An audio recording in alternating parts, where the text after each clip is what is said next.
Hello. Hi, Shabnam. How are you? Hello, Chris. Hello. I see we have a few people have joined. Thank you for guys for joining. Um, it's my pleasure to have Shabnam. We're just gonna. I just want to point out that throughout I discovered a new thing on Livestream, which is that there's a little link that you can have, which goes to your website, Shabnam, so people can check it Okay. out. But maybe we can just start by introductions. You want to tell everyone who you are a little bit, and then get into the book. Yeah, happy to. Thanks so much, Chris, for having me here. It was great to meet you just a few months ago. And as we started to get to know each other and chat, I mentioned that I had just launched a book with a dear friend and writing partner, Shari Hofer. And it's a book called With Love, A Practical Guide to Caring for Aging Parents Through the End of Life, right here. And it's been a labor of love, and I'm delighted to be here to be able to share some of our insights from the book. Yeah, so maybe we can just, if you don't mind, explain to people a little bit about your background, where you grew up, and because sometimes I think it's helpful to know culturally where people are coming from as they describe these kinds of topics. Yeah, surely. So I was born in India and left at age 4 to move to Malaysia, as my father was a professor of English literature.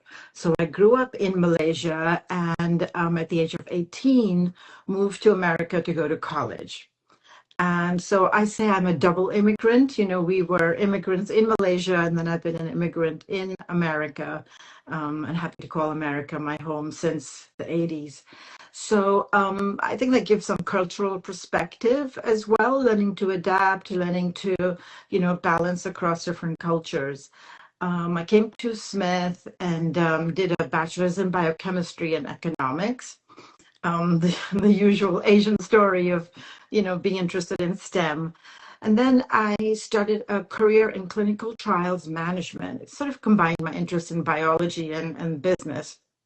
Did my MBA at Harvard Business School and became part of that community. And then really had a wonderful career track that I'm still involved in the pharmaceutical industry, mainly working on bringing cancer drugs to patients. So through that, I've, over 30 years of working with patient advocate communities around care for cancer patients, the whole patient, their family, and their communities. And I think that was a really good backdrop for my entering this book and this exercise. Yeah, so and tell me, when you moved to America, where did your family move to? What was your home base?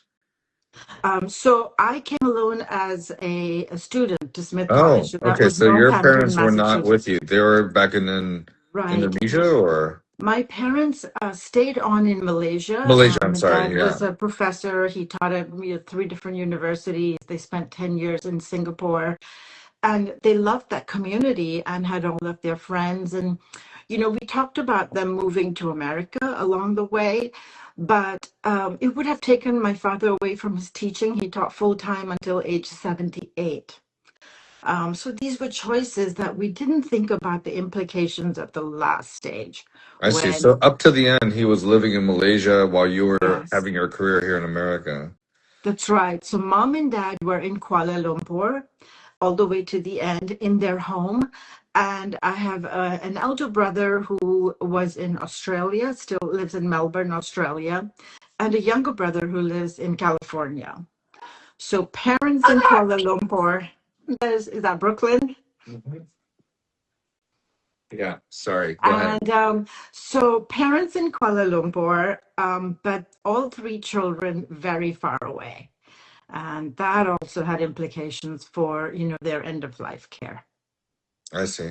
So, what was it that, when did you first realize that there was an issue for your dad? And what was it that was the first point where Yeah. maybe first that you learned that your dad had Parkinson's disease? What was his presenting symptom? And then when did it Yeah. get to a point how long from then to the point where you had to get involved in his care?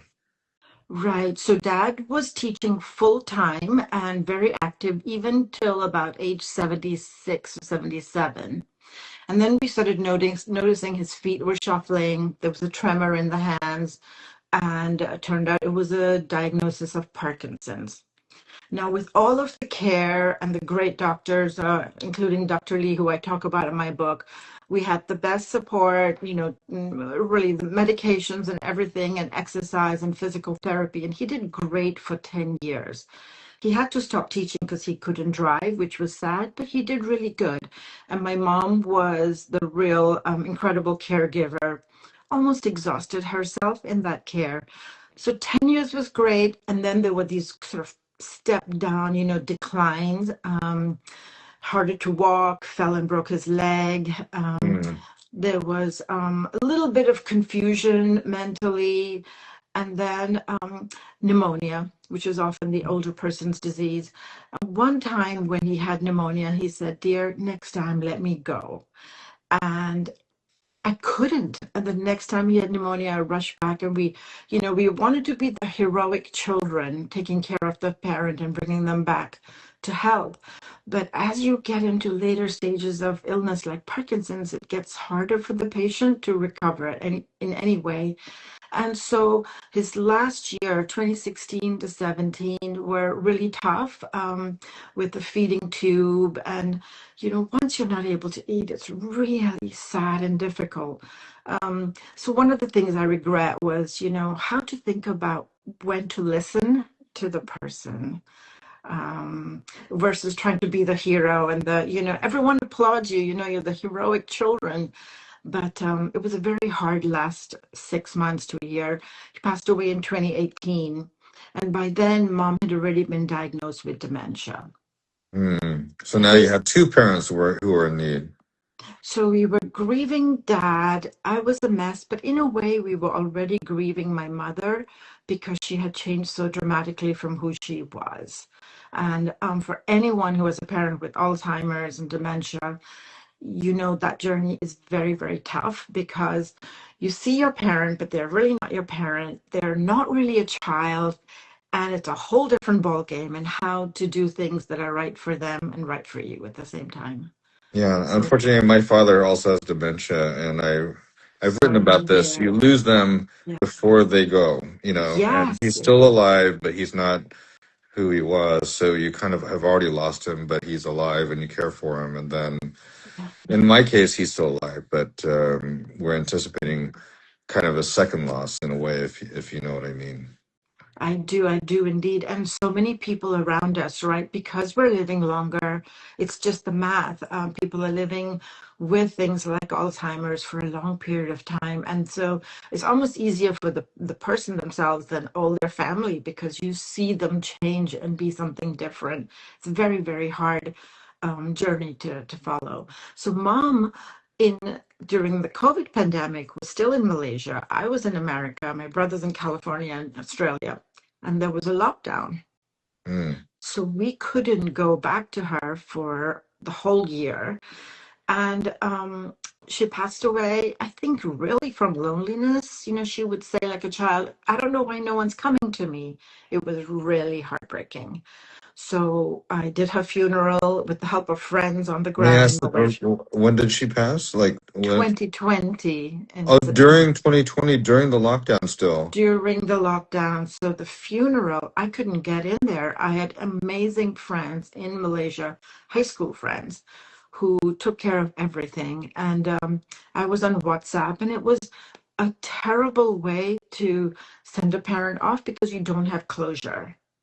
Well, not to belittle or diminish the difficulty you had, but it was just I think that was one of the most dehumanizing aspects of COVID. I was volunteering at Columbia, taking care of the first wave of COVID Ah, patients in New York. And one of the most disheartening things was even if you were physically, nearby, even in another mm, room in the hospital, we would have to hold up an iPad or an iPhone, and your loved one was on, say, a ventilator, and we knew they were going to be dying soon, and you would have to talk to them through this machine, so I mean, it's worse being far apart, but it was even somehow, to me, I think the most dehumanizing aspect of that period of time was that you couldn't even express your feelings for someone, like through touch and things like that. You were literally with a wall between you and some electronic device. Had no idea. I suppose if you're at the bedside, they're perhaps not able to hear you, but you at least are in the room and talking to them, and here you are on some machine talking at, you don't even know what the volume is on the other side. It's Yeah, just horrible. That was just such a sad thing to go through with so many families. terrifying. So much tragic loss and suffering then. I think, the pandemic showed us that even more so, we as humans need contact in person. And like you say, touch, being in the same room, holding a hand. It's something that I tell my friends, go spend as much time as you can with your family members. You won't regret it, because no amount of phone calls and WhatsApp can make that different. Yeah, So I agree. So tell me a little bit about meeting your co-author, Sherry, yeah, and how this book came about. it's a great story, and Sherry's probably dialed in as well from Seattle. So, really interesting. Sherry and I have, to this date, although we've published a book together, we've only met once in person. Really? We met in 2023 in about October. We were at a conference for the women executives on boards. It's a group through Harvard Business School, women who were, entering their board careers. And we were in London, a few hundred women. I was frankly tired of the whole networking. I was exhausted of just introductions and talking to people after 3 days of that. And I went to the window looking out onto the Thames and Big Ben. And this woman came by, and I thought, oh no, I have to talk some more. But do you know, 15 minutes into talking with Sherry for the first time, we said, you want to write a book? We were both Really? in tears. I don't know how this happened. It's incredible. I think it was really meant to be. We somehow talked about why we were there, that we were reinventing ourselves after loss. And we both mentioned our fathers, who were both our heroes and our loved ones. And we were suddenly very both moved that we were able to get through the mask. At these symposia, sometimes you're just putting on a very proper self, and we had this moment of complete connection. And I said, yeah. And I ended up being an advisor, but I was completely, blindsided by the whole exercise. And we now, here we are. Why aren't we trained? We're trained, in college, we're trained in business, we're not trained for caregiving. So we said, you want to write about it? And that was it. That's what it took. Over the next 2 years, through Zoom, getting to know each other and our stories and researching, we have such a close bond. And we're on opposite coasts, so we haven't actually met, going through all the responsibilities otherwise. But it's incredible, great partnership. And we come from different backgrounds. We have some similarities, but we also bring a lot of different perspectives. So it was fun to put two voices together in the book. So tell me a little bit about Sherry, because I haven't had the pleasure. I see she is online. She mentions it was an instant connection, which is what you Yes. described. Um, Okay. but I haven't had the pleasure of meeting Sherry, so I don't really. Well, I've read a little bit about the book, but can you tell us a little bit about her and her background and how she gives a little bit of a different perspective in terms of her life? Sure, sure. So Sherry's family was in South Dakota, which is where she grew up.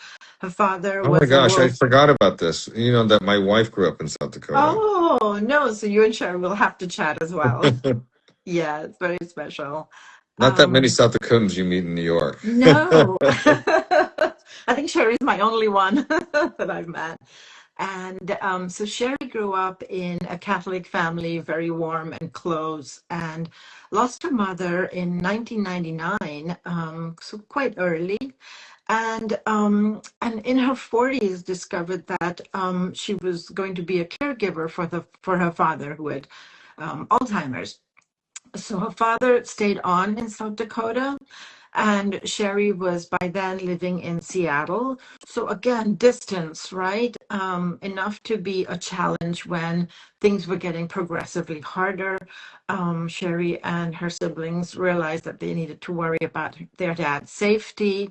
There's a story in the book that she writes about her dad going to renew his driver's license. And they knew he couldn't see very well, probably shouldn't be driving, but was, fighting for his independence. And his driver's license got renewed, which was, just more difficult for the family.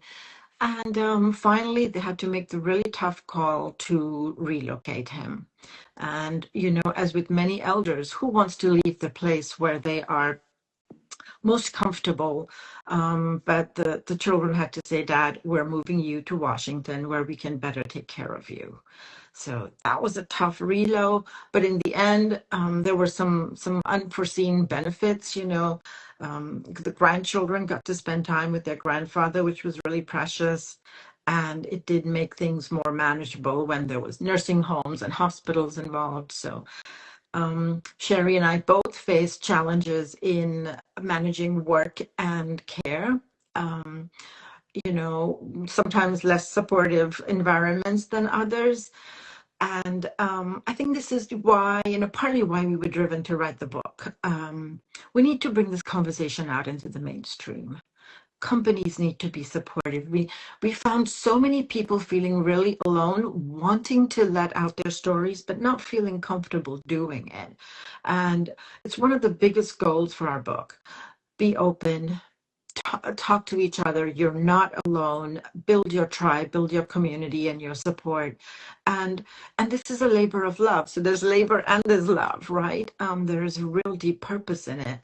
And you're not going to be able to manage everything perfectly all the time, and that's okay.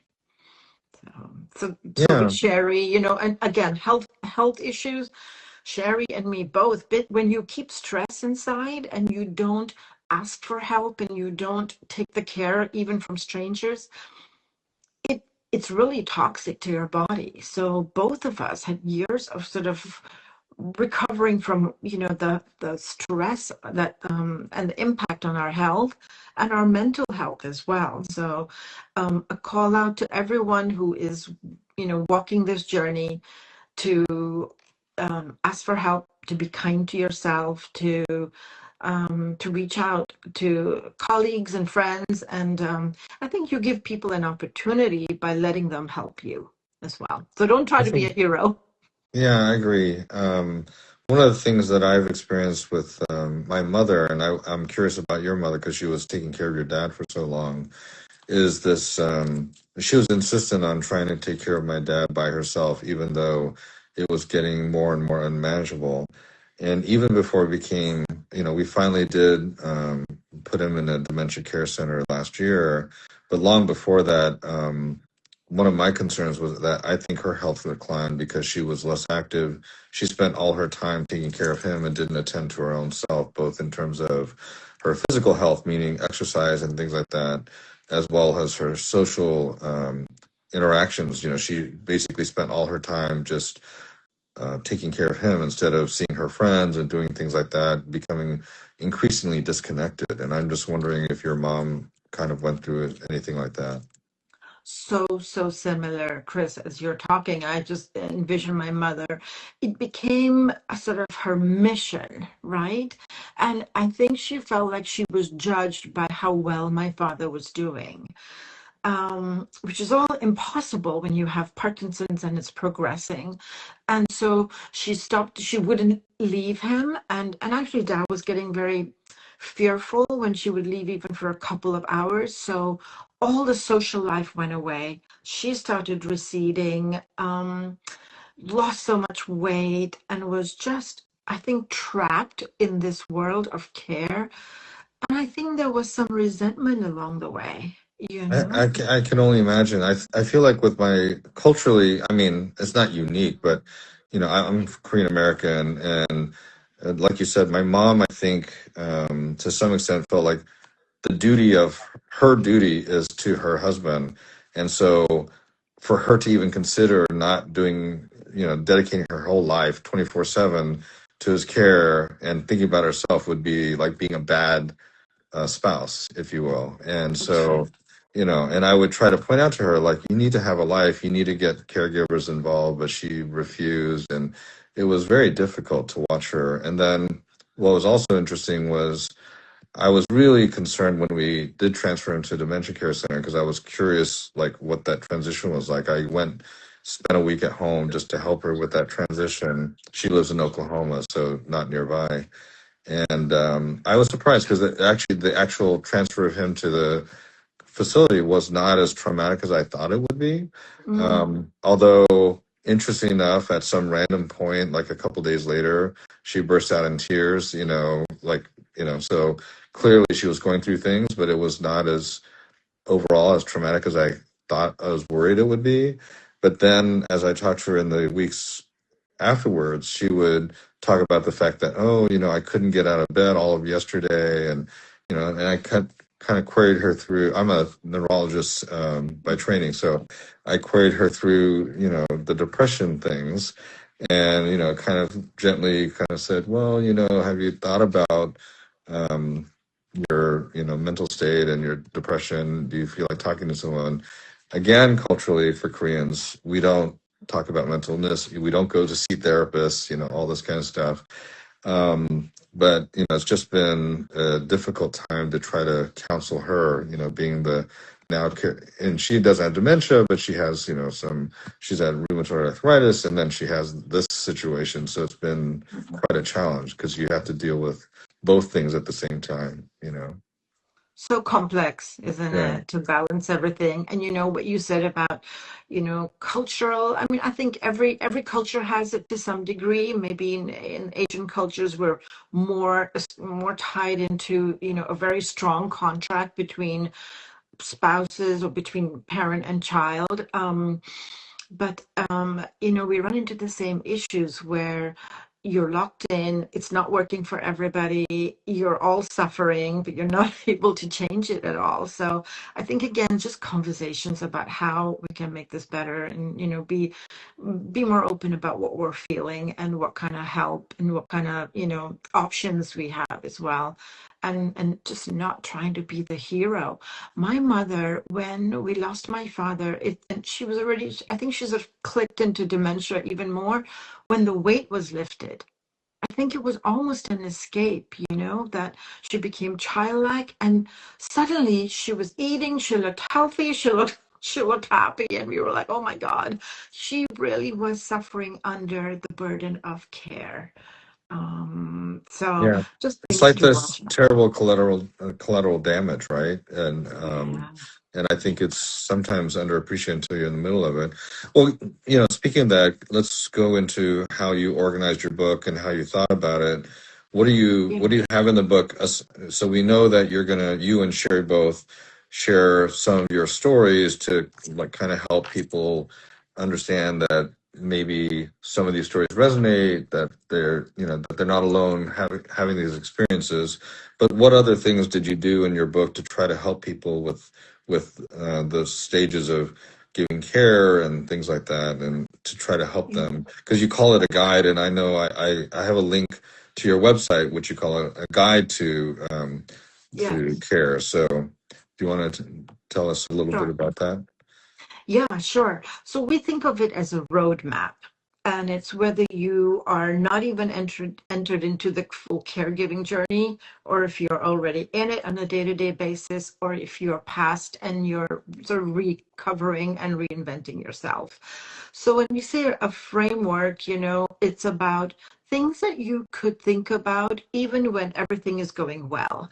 You know, how to have discussions on where will your parents be at the end of their life? How will care fit? How would you think about the assets that could be brought to use for their care? Who's going to do the heavy lifting whenever it happens? So, if you think about, going to college, you start researching with, what's out there, when do I need to do X, Y, and Z? So we provide a roadmap with how to think about healthcare decisions, how to think about the place of care, assembling your care team, etc. And if you're already managing some day-to-day care for your parents, or it's getting to, like a really intensive stage, we provide guidance on building your care team, on working with your siblings, on how to think about juggling work and all else that you have on your plate. Can you quit work? Can you have some flexibility? But if you think about that even earlier, find yourself a place where you might have support from your colleagues in your workplace. So it's really a whole continuum on how to think about the building blocks you're going to need in hand.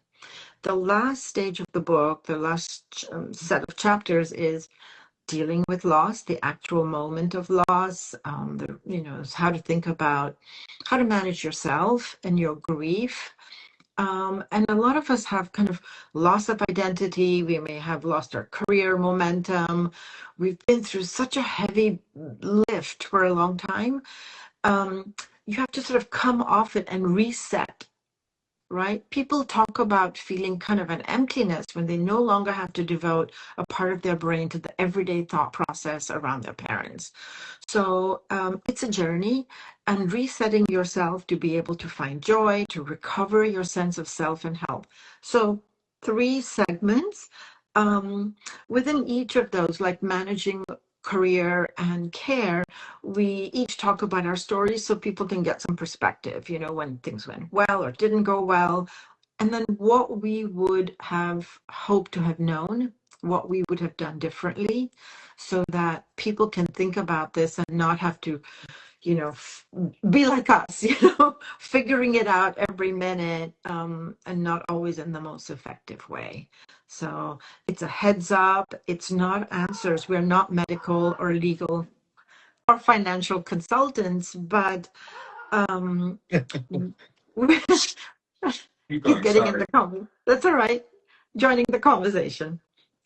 So we've gotten some great reviews, and some of my favorite are from people who say, I had a friend say, my mother has Alzheimer's, everything's horrible, she's in the hospital, but in my darkest moments, I go to your book. And those are the kinds of responses we feel so meaningful.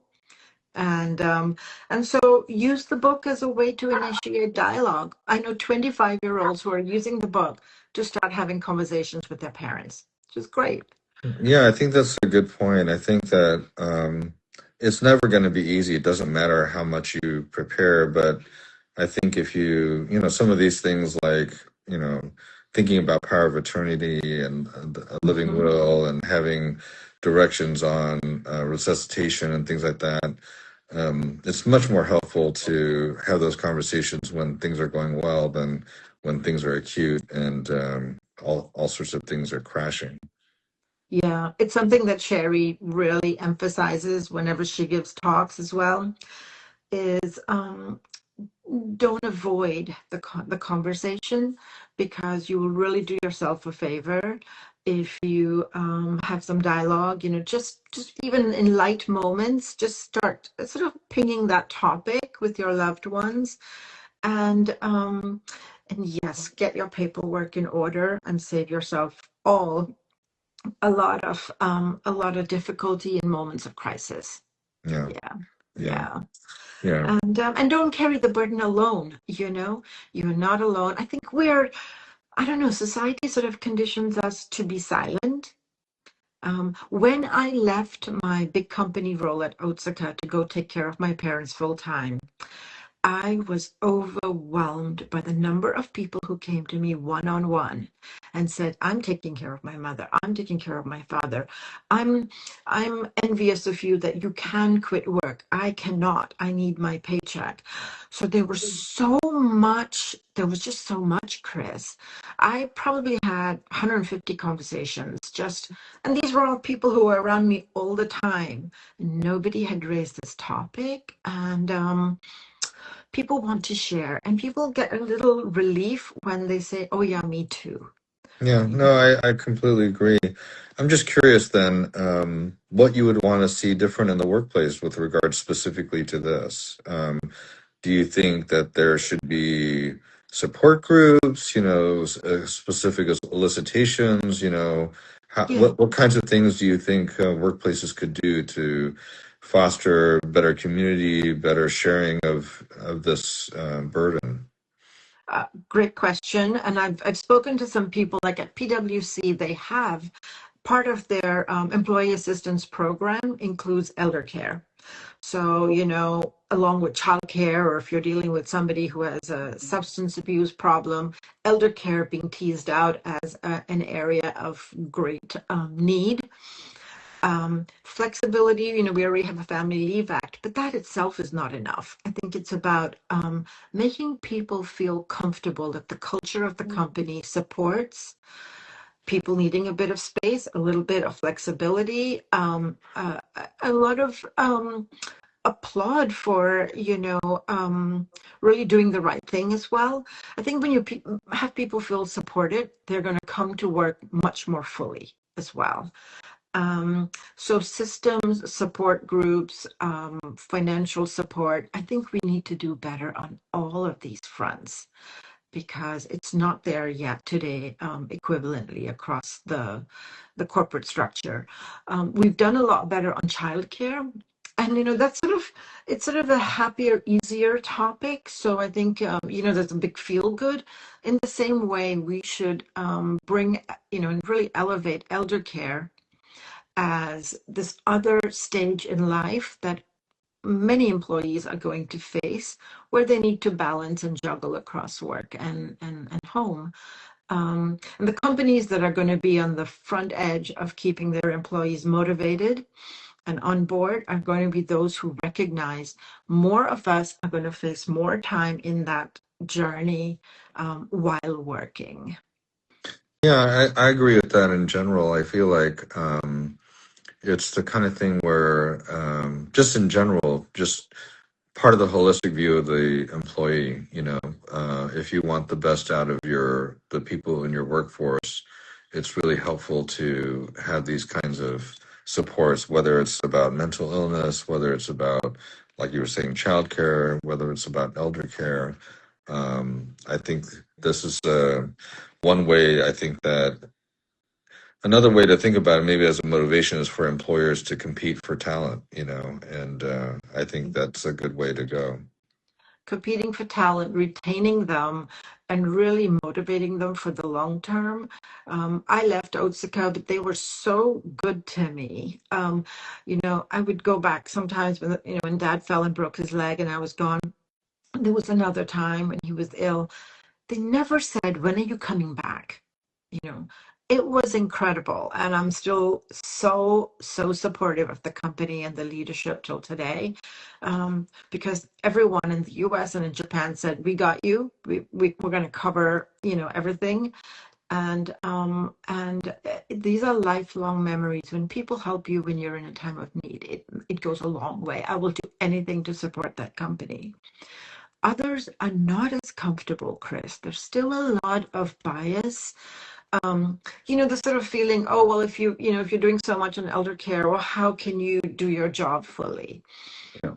Well, maybe you can, maybe you cannot, but let's have good conversations on how to make that possible, Yeah. right? Don't assume. And I think it needs for us to be grown up and say, yeah, this is a finite phase of time. It won't be forever. And how are some ways that we can make this work for both parties? Yeah, I agree. And every one of us, as friends, as colleagues, as neighbors, we can do better. Just being open and reaching out and giving a helping hand, because a little bit goes a very long way. Yeah, I agree. Well, I think I've covered all the questions I have. Is there anything else you wanted to cover or anything? Um, I just want to say thank you for having me here. You're so kind, and we've really gotten to share things that matter, and I find you so purposeful in supporting all kinds of different communities and doing good works. And Sherry and I have the same intention. If we can if we can have our experiences be helpful to others, then we're delighted, and we're always open for conversation. So you posted the website, and encourage everyone to reach out to us, because we'd like to hear your stories and support you as well. Okay, well, thanks so much, Thank Shabnam. you. This was a really nice conversation, and yeah, I'm so glad we met, and I look forward to Likewise. our future relationship. Likewise. Thank you. Okay. And with your parents as well. Yeah, Well thanks. done. All Okay, right. Thank bye. you. Bye.